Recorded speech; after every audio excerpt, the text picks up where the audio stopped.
Malaman ang naging humilya sa misa ni Balanga Bataan Bishop Rufino Sescon Jr. sa Misa Mayor kasabay ng pista ng Itim na Poong Nazareno. Patungkol ang kanyang mensahe sa mga taong ayaw bumaba sa puwesto kahit mali na ang ginagawa sa lipunan.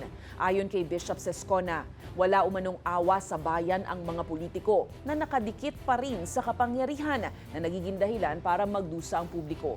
Umani naman ang samot-saring reaksyon ito kasabay ng panalangin ng mga mananampalataya patungo sa mabuting bansa.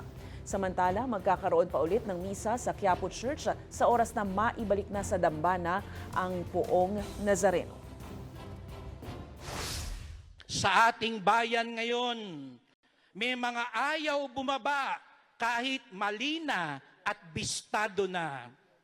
Ayaw bumaba kahit pahirap na sa bayan. Ayaw bumaba kahit nagdurusa na ang mga mahihirap.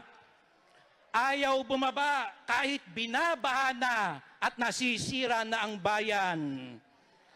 Ayaw bumaba kahit hindi karapat-dapat. Tumigil na. Tama na. Maawa na kayo sa taong bayan. Mahiya naman kayo.